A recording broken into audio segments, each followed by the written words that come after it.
Hi friends, हम लोगों ने 8 अगस्त शिफ्ट फर्स्ट एंड सेकंड के हम लोगों ने क्वेश्चंस डिस्कस कर लिए थे। हम लोगों ने क्लोज टेस्ट बचा हुआ था तो हम लोग क्लोज टेस्ट को डिस्कस कर लेते हैं, ठीक है।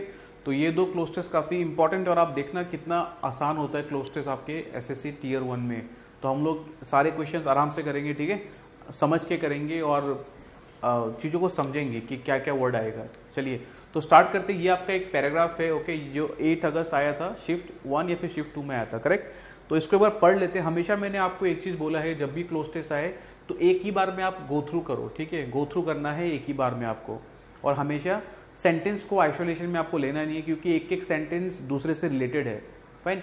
तो यहाँ पे जो भी गैप फिल करेगा it will impact this, it will impact this, सबको इम्पैक्ट करेगा, फाइन। तो ये सेंटेंस कंप्लीशन के क्वेश्चन नहीं है कि एक सेंटेंस दिया हुआ है, आपने पुट कर लिया, आपने फाइंड आउट कर लिया इसका answer. It is all related.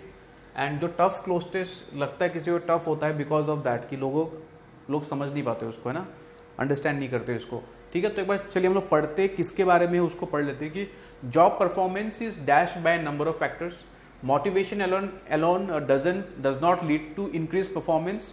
Ability and technology moderates the relationship between motivation and performance. The higher the levels of ability and motivation, the level of performance will be. However, increasing motivation beyond and dash level tends to dash a dysfunctional results because it is dashed by an increased level of anxiety. Okay तो आपको एक idea लग गया होगा कि ये job performance से related है। और जॉब परफॉर्मेंस क्या होता है कि किसी किसी फैक्टर से क्या होता है, इम्पैक्ट करता है कि कोई कोई फैक्टर्स, है ना। तो क्या है, मोटिवेशन लिखा हुआ है और आगे कुछ कुछ लिखा हुआ है। एकदम बेसिक आइडिया आपने एक बार गो थ्रू किया, आपको आइडिया लग गया, correct.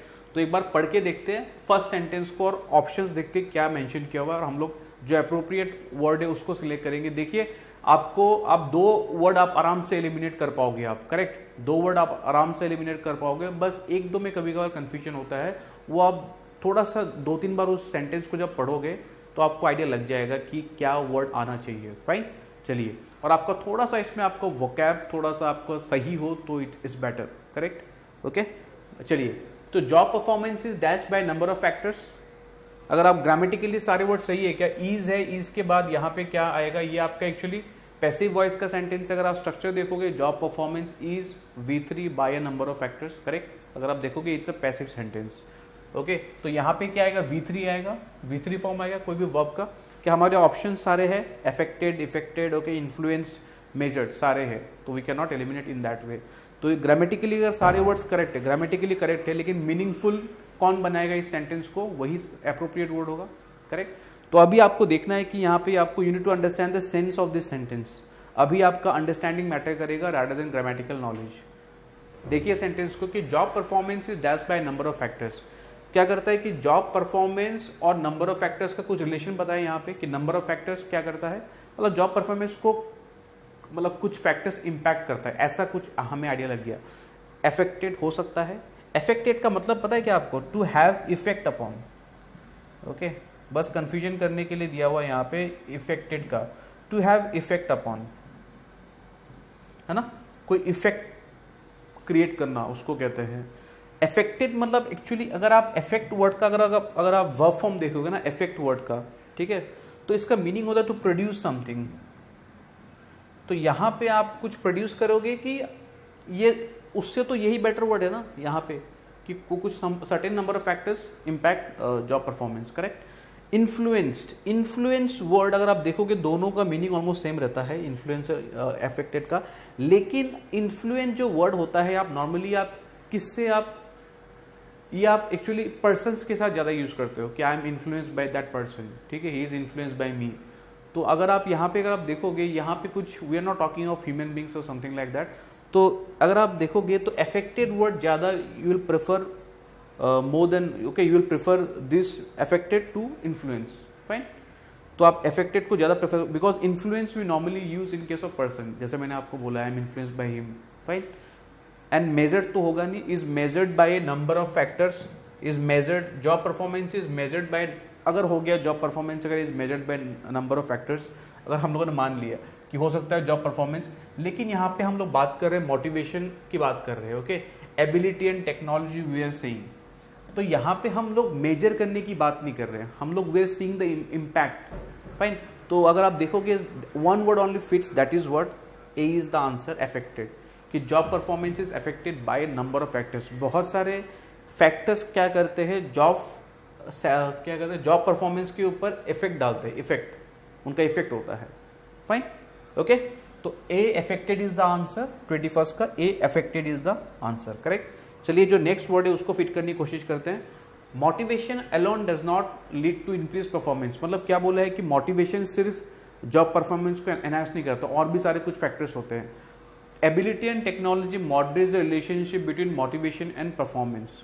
Ability and technology moderates the relationship between motivation and performance. Fine. अब देखिए आप, the higher the levels of ability and motivation the dash the level of performance will be. Simple है ये। अगर आप देखोगे the higher the levels of ability, अगर आपके पास कुछ काम करने का जो कैपेसिटी है, क्षमता है, और अगर आपका मोटिवेशन भी हाई रहे, फाइन, तो आप क्या करोगे, द डैश। पहले तो अगर आप देखोगे कि यहाँ पे हायर है तो ग्रामेटिकली यहाँ पे कंपैरेटिव डिग्री आएगा, the higher the levels of ability, तो यहाँ पे भी कुछ कंपैरेटिव डिग्री आएगा, ओके। तो हायर है, लार्जर है, लोअर है, स्मॉलर है, फाइन। अगर हायर है लेवल ऑफ एबिलिटी, तो ऑब्वियसली जो level of performance, common sense है, वो भी हाई होना चाहिए, है ना। एबिलिटी एंड मोटिवेशन अगर ज्यादा है, higher the levels of ability and motivation, the higher the level of performance will be. ये तो सिंपल है, इसमें आपको एलिमिनेशन करना ही नहीं था। यहाँ पे आप ऑप्शन को सिर्फ सिलेक्ट भी कर सकते थे कि the higher the level of ability and motivation, अगर ज्यादा हो तो ऑब्वियसली जो जॉब परफॉर्मेंस है वो ज्यादा ही होगा, करेक्ट। तो इसका आंसर आपका ए हो जाएगा, हायर इज द आंसर, ना कि larger, lower, smaller. Fine. Lower और इसमें आप कंफ्यूज हो सकते थे, मतलब higher the something, lower something हो सकता है, फाइन। तो higher is the answer, correct. चलिए बाकी हम लोग पुट करेंगे अभी 23rd, ओके। तो higher the levels of ability and motivation, the higher the level of performance will be, and however increasing motivation beyond and dash level tends to dash dysfunctional results because it is so and so, आगे लिखा हुआ है। मतलब क्या बोला है कि however increasing the motivation, अगर आप मोटिवेशन को एक पर्टिकुलर लेवल, कुछ कैसा लेवल है कुछ मेंशन किया हुआ है यहाँ पे। अगर आप देखोगे लेवल है तो नाउन है यहाँ पे, और उस नाउन को क्वालिफाई करेगा कोई एडजेक्टिव यहाँ पे, है ना, करेक्ट। अगर आप देखोगे लेवल को, लेवल एक नाउन होता है, उसको क्वालिफाई करने के लिए हमें एक एडजेक्टिव चाहिए। बोला क्या गया है यहाँ पे, अगर आप मोटिवेशन को किसी लेवल के ऊपर अगर ले जाते हो, उसका क्या होता है कि मतलब उसका अच्छा इफेक्ट नहीं होता है। डिसफंक्शनल मतलब क्या है, डिसफंक्शनल जो फंक्शनल नहीं करता है, जो फंक्शन नहीं करता उसको हम लोग बोलते हैं डिसफंक्शनल, ठीक है। ये नेगेटिव मीनिंग कैरी करता है, जो इस वर्ड के पूरा इसको मतलब वीक कर देता है। फंक्शनल अगर है तो डिसफंक्शनल मतलब कि वो फंक्शनल नहीं है, ठीक है, ठीक है। इम्पेयर द फंक्शन ऑफ, इसका मीनिंग है impair the function of something is like dysfunctional, correct. तो however increasing motivation beyond the dash level tends to dash whatever. अगर आप देखोगे यहाँ पे एन आर्टिकल है, तो ऑब्वियसली जो वर्ड यहाँ स्टार्ट होगा ऑब्वियसली वो उसमें तो कॉन्सोनेंट तो नहीं होगा, है ना, ठीक है। तो अगर आप देखोगे सर्टेन के आगे हम लोग तो लगाएंगे नहीं, कॉन्सोनेंट है, या फिर हम लोग डिजायर्ड के आगे लगाएंगे नहीं हम लोग, फाइन। तो certain desired we can eliminate by seeing क्या है, एन लगा हुआ है, फाइन। तो हमारे पास ये बचा है इंक्रीज एंड ऑप्टिमल, दोनों के आगे एन लग सकता है ना। लेकिन यहां पे क्या बोला गया है कि however increasing motivation beyond and dash level, दोनों ही हो सकते हैं ग्रामेटिकली, लेकिन अभी आपको लगाना है सेंस। ऑप्टिमल का अगर आप मीनिंग देखोगे, ऑप्टिमल मतलब होता है कि मोस्ट फेवरेबल, करेक्ट। एक ऐसा पॉइंट जहां पे हमें फेवरेबल रिजल्ट्स मिले, डिजायरेबल रिजल्ट्स मिले, उसको कहते हैं हम लोग ऑप्टिमल, फाइन। तो इंक्रीज लेवल की बात नहीं कर रहे हम लोग, we are talking of a level जहां से अगर मोटिवेशन हो गया, उसका रिजल्ट क्या होगा, नेगेटिव रिजल्ट आएगा, फाइन। तो कैसा हमें पॉइंट चाहिए, the answer is what, optimal level, beyond an optimal level, beyond the most favourable level. अगर हम लोगों ने ऊपर लेके गए उसको, ठीक है, मोटिवेशन को, तो उसका जो इम्पैक्ट होगा थोड़ा सा वो नेगेटिव की तरफ जाएगा, फाइन। तो इसका आंसर क्या होगा, however increasing motivation beyond an increase level, no, beyond the level which is what, most favourable, which is desirable, most desirable, उसको कहेंगे हम लोग ऑप्टिमल। तो beyond an optimal level tends to dash, okay, tends to dash हमारे पास tends to dash a dysfunctional result. अभी हमने बोला है कि अगर मोटिवेशन को किसी पर्टिकुलर लेवल के ऊपर ले जाते हैं तो उसका जो रिजल्ट निकल के आता है, ठीक है, जो रिजल्ट उसका होता है वो क्या होता है, खराब रिजल्ट होता है।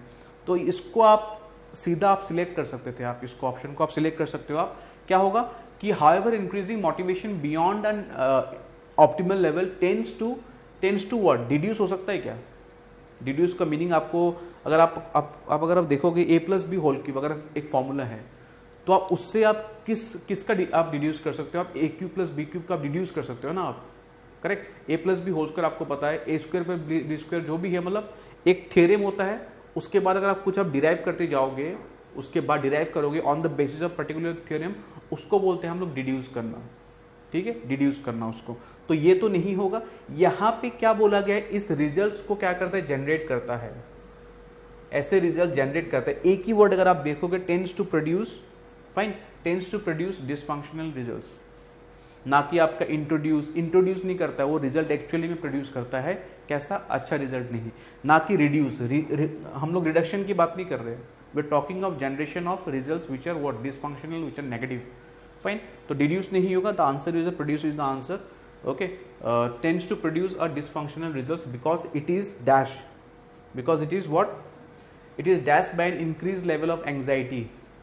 अभी मेंशन किया है कि क्यों, मतलब मोटिवेशन ज़्यादा अगर हो गया, ओके, उससे खराब रिजल्ट हो गया, होता है अगर एक पॉइंट के ऊपर चला जाए, क्योंकि उसमें क्या है, dash and increase level of anxiety.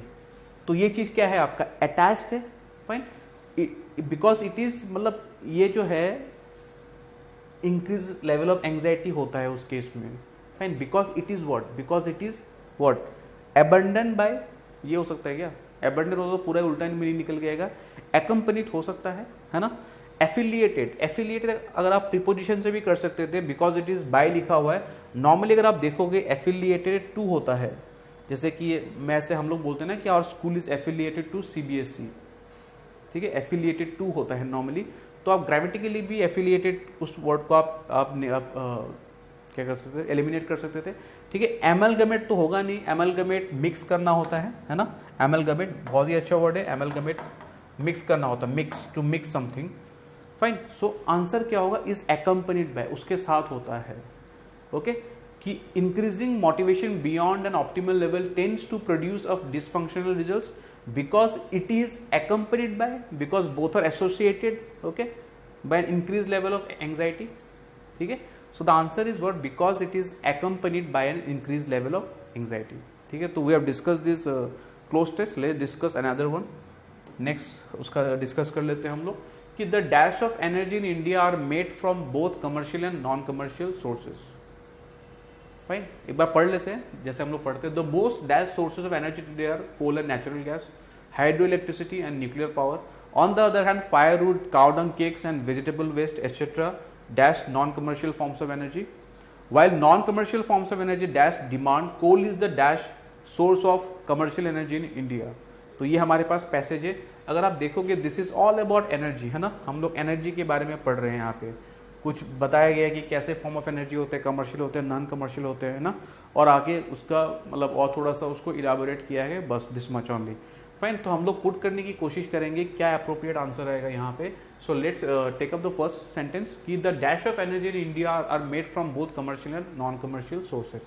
The dash of energy, the dash of energy होगा तो ये ऑब्वियसली यहाँ पे नाउन होगा, okay, the dash of energy, energy का समथिंग, ओके। तो अगर आप देखो क्या हमारे पास सब नाउन है क्या, रिक्वायरमेंट्स है, सोर्सेज, अवेलेबिलिटी, लेसन, लेसन तो नाउन नहीं है ना, लेसन तो आपका क्या हो गया, वर्ब हो गया कि चीज को कम करना, है ना, लेसन, लेस से आता है लेसन, तो ये तो ऑप्शन नहीं होगा, ओके। नेक्स्ट हमारे पास ऑप्शन है रिक्वायरमेंट्स, है ना, ये है sources of energy. Next availability, availability and sources, correct. अब सोर्सेज होगा क्या कि the sources of energy in India are made from both commercial and non commercial. इसको तो आप, मुझे लगता है कि आपको इतना सोचने की जरूरत नहीं है। The answer is what, requirements, fine, requirements is the answer. अगर आप देखोगे कि जरूरत की तो बात कर रहा है ना, कि हमारी जो जरूरत है उसको हम लोग कैसे मीट करते हैं हम लोग, ठीक है, कैसे उसको पूरा करते हैं, commercial and non commercial source से। एक तो होता है कमर्शियल सोर्स, मतलब जिसका प्रॉफिट मोटिव होता है, एक नॉन कमर्शियल सोर्स, मतलब यू कैन से कि जिसका प्रॉफिट मोटिव नहीं होता, हम लोग खुद अपने सेल्फ कंजम्पशन के लिए हम लोग यूज़ कर सकते हैं, जैसे कि आपका हो गया firewood, cow dung, you can say vegetable waste, है ना, हम लोग घर पे यूज़ करते हैं as a source of energy. और बाकी जो होता है हम लोग उसको एक्चुअली परचेज करते हैं, हम लोग उसको बाय करते हैं, ठीक है। सो आंसर यहाँ पे क्या आ जाएगा, जो एनर्जी का जो रिक्वायरमेंट होता है, जो ज़रूरत होता है, हम लोग उसको किससे हम लोग फुलफिल करते हैं, हम लोग उसको किससे पूरा करते हैं, कि commercial and non commercial sources of energy. Fine, तो इसका आंसर आप द रिक्वायरमेंट्स ऑफ एनर्जी, ना कि सोर्सेज। सोर्सेज आपका क्या होता है, सोर्सेज का मीनिंग होता है आपकी पॉइंट ऑफ ऑरिजिन, ठीक है। तो हम लोग उस पॉइंट ऑफ ऑरिजिन की बात नहीं कर रहे, we are talking of the needs. Fine, the needs of energy in India, you can say, आप लोग अब ऐसे ही बोल सकते हो, the needs of energy in India are made from. Availability की बात नहीं कर रहे हम लोग, we are talking of need. Fine, तो नेक्स्ट सेंटेंस को हम लोग लेते हैं और उसको फिल करने की कोशिश करते हैं कि the most dash sources of energy today are coal and natural gas, hydro electricity and nuclear power. Fine, तो जो the most dash sources of energy, आपको पता है कोल, मेजोरिटी जो हमारा जो एनर्जी हम लोग जो यू कैन से जो निकालते हैं apart from oil, you can से, तो वो कोल से आता है इलेक्ट्रिसिटी का मेनली, ओके सॉरी, कोल का तो आपका मैक्सिमम रहता है, correct. Natural gas is there, hydro electricity and nuclear power. Option हमारे पास क्या है, vital, insignificant, okay, important, D expensive. Fine, तो अगर आप देखोगे the most dash sources of energy today are, insignificant होगा क्या, अगर will you consider it as insignificant, coal, natural gas या फिर हाइड्रो इलेक्ट्रिसिटी या न्यूक्लियर पावर? ये तो कॉमन सेंस है ना, ग्रामेटिकली सारे वर्ड सही है, ऑल द वर्ड्स ग्रामेटिकली सारे फिट बैठते हैं अगर आप ग्रामेटिकली देखोगे। लेकिन if you use the concept of sense, जो मैंने हम लोगों ने पहले भी डिस्कस किया था, तो वहाँ पे आपको ये पता लगेगा कि इनसिग्निफिकेंट की बात नहीं कर रहे, this are not insignificant source of energy, they are rather very significant, okay, if you see this are very significant, okay. So insignificant तो आपका नहीं होगा। In we are talking of expensive sources of energy, जरूरी नहीं है ना, this are not so expensive. Nuclear power को आप कह सकते हो थोड़ा सा एक्सपेंसिव है ना, क्योंकि इसमें क्या होता है कि जो रिटर्न आता है, हमारा इनिशियल इन्वेस्टमेंट बहुत ज़्यादा होता है न्यूक्लियर पावर में, उस केस में आप न्यूक्लियर पावर को कह सकते हो। But hydro electricity and coal भी होता है थोड़ा सा, but natural gas and hydro electricity that is not that expensive अगर आप उसको मास स्केल में करोगे। So this is not the answer. अभी दो ऐसे वर्ड से आपको एलिमिनेट करने हैं, वाइटल एंड इंपॉर्टेंट, क्योंकि हम लोग बचपन से ये पढ़ते हैं जो वाइटल होता है वो इंपॉर्टेंट होता है, जो इंपॉर्टेंट होता है वाइटल होता है ना। तो यहाँ पे you have to take care of very subtle differences, मतलब एक दो वर्ड ऐसे आ गए जिसमें बहुत ही माइन्यूट डिफरेंस होता है, क्योंकि दोनों ही एक दूसरे के सिनोनिम हैं। तो इस केस में आपको कौन सा वर्ड चूज करना है आपको मैं अभी यहाँ पे बताऊंगा आपको। अगर आप एक वर्ड को देखोगे वाइटल है and another is important. Vital जो वर्ड आता है आपका, there is a word, if you will see, vitality is a word, vitality, ठीक है, वाइटलिटी वर्ड से आपका वाइटल वर्ड आता है। वाइटलिटी मतलब क्या होता है, एनर्जी, यू कैन से एनर्जी, है ना।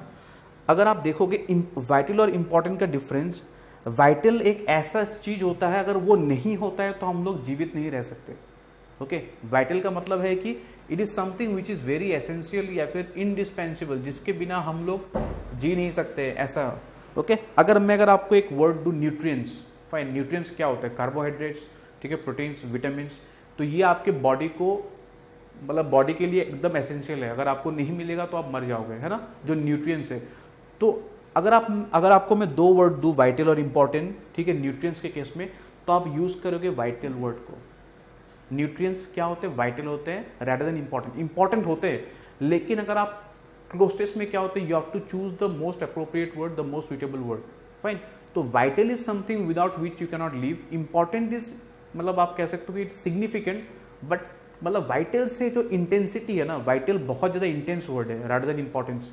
इंपॉर्टेंस है कि मतलब हाँ आपके लाइफ में काफ़ी ज़्यादा मतलब महत्वपूर्ण, हिंदी में कह सकते हैं, लेकिन बिना वाइटल उससे आप जीवित नहीं रह सकते हो, ठीक है। तो आपका आइडिया आपको लग गया होगा इन दोनों में डिफरेंस। तो वाइटल अगर आप यूज करोगे ना तो थोड़ा सा बायोलॉजिकल सेंस में भी ये चीज चला जाता है, वाइटल चीज है, okay, because vital is something which is related to what, energy, liveliness, you can say, fine, liveliness, energy. तो यहाँ पे the option is the most important sources of energy, fine, important is the answer, क्योंकि अगर ये नहीं भी होंगे ना तो हम लोग कुछ और फॉर्म ऑफ एनर्जी हम लोग निकाल सकते हैं, करेक्ट। मतलब ये नहीं होंगे तो ऐसा थोड़ी ना है कि हम लोग मर जाएंगे। आगे ऑप्शन मेंशन किया हुआ है ना, firewood, cow dung, cakes, vegetable waste, या फिर कोई भी आप रिन्यूएबल सोर्स ऑफ एनर्जी ले लो, आप कोई भी, जैसे विंड पावर हो गया, उससे भी तो हम लोग जनरेट कर सकते हैं ना एनर्जी वगैरह, इलेक्ट्रिसिटी। तो so that's why you can से the most appropriate word over here is importance rather than vital, ठीक है। आई think it's clear. The most important word here is vital rather than sorry important is the answer rather than vital. ठीक है, correct. Next आगे पढ़ते हैं हम लोग, आगे सॉल्व करने की कोशिश करते हैं। On the other hand, now there is a change in the tone of the passage, correct. On the other hand, firewood, cow dung, cakes and vegetable waste etc. dash non-commercial forms of energy. Fine. On the other hand, firewood, cow dung, cakes and vegetable waste etc. dash non-commercial forms of energy. ठीक है, तो इसका बहुत simple है। तो ये सब मिलके मतलब non commercial forms of energy को बनाते हैं। Fine, non commercial forms of energy को ये सब बनाते हैं। ठीक है, मतलब if you will C non commercial forms of energy, okay, इसको कौन कौन बनाता है? यू कैन से फायरवुड, में ऐसे लिख रहा हूँ, ओके, काउ डंग या फिर vegetable waste, okay, firewood, cow dung, vegetable waste. तो ये सारे इकट्ठा होके इसको बनाता है non commercial forms of energy. Fine, तो कौन सा वर्ड होगा? I think it's clear right now, okay. The answer is what? Constitute. Combine नहीं होगा कि firewood combine, non, they do not combine. ये क्या है? कॉन्स्टिट्यूएंट एलिमेंट्स है, ओके, ये सब मिलके इसको बनाते हैं, okay. These are under the group of non commercial forms of energy. तो कॉन्स्टिट्यूट इज द आंसर, ना कि कंबाइन, ना कि मिक्स, ना कि कोलैबोरेट। कोलैबोरेट मतलब तो क्या होता है? जॉइंट वेंचर होता है, okay.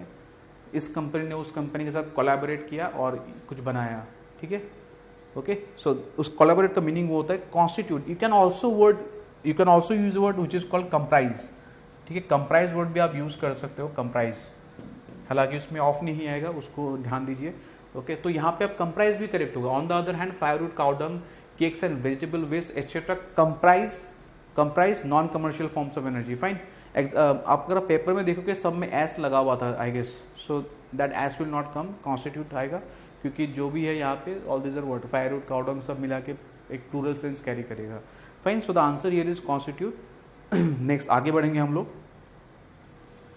Yes, constitute non-commercial forms of energy, okay, so this is repeated, repeat हो गया स्लाइड। नेक्स्ट स्लाइड को लेते हैं। yes, while non-commercial forms of energy dash demand coal is the dash source of commercial energy in India.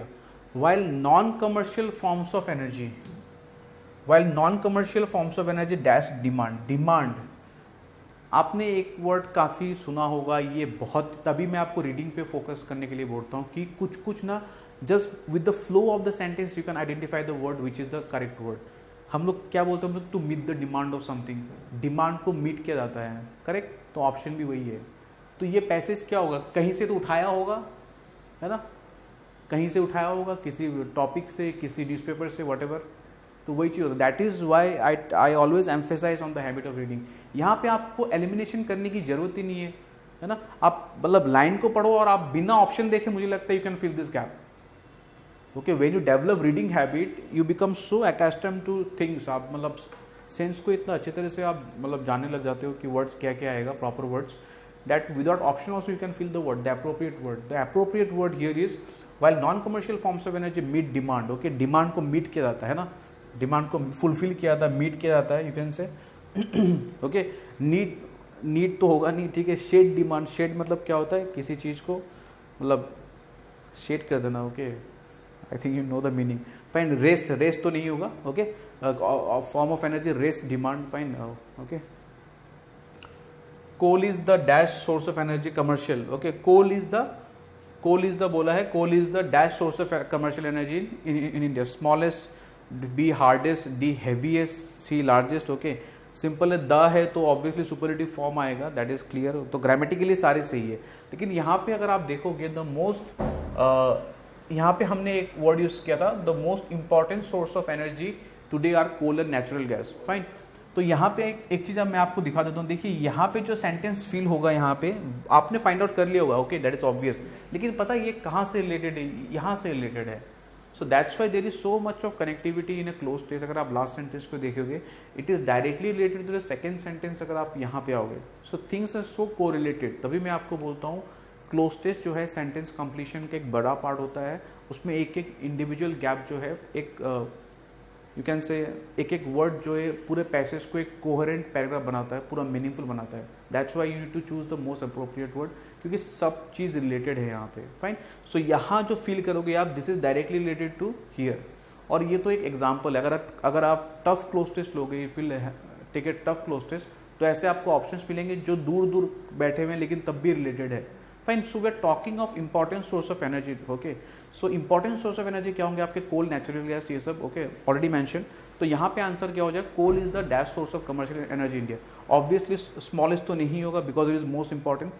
Hardest, okay, hardest तो एकदम irrelevant, मतलब कुछ भी मीनिंग नहीं करेगा यहाँ पे, बहुत ही बेकार ऑप्शन है। हैवीएस्ट, तो हैवीएस्ट, हार्डेस्ट ये सब कुछ नहीं होता है when you talk of source of commercial energy. Okay, source है ये, तो सोर्स को हम लोग हार्डेस्ट हैवीएस्ट ऐसे नहीं बोलेंगे। The answer is worth obvious है, काफ़ी आप लोगों ने कर लिया होगा। तो coal is the largest source of commercial energy in India. Okay, तो so I think it's clear हम लोगों ने जो किया है अभी। फाइन, तो नेक्स्ट क्लास में हम लोग जो डिस्कस करेंगे, will take up again question paper. Ujjwal sir आपका जो ग्रामर का जो पोर्शन है वो कराते रहेंगे। मैं आपका क्या करूँगा, क्लोज टेस्ट हो गया, पूरा पेपर आप मतलब हम लोग सॉल्व करेंगे मिलके। ठीक है, तो चलिए मिलते हैं नेक्स्ट सेशन में। Thank you.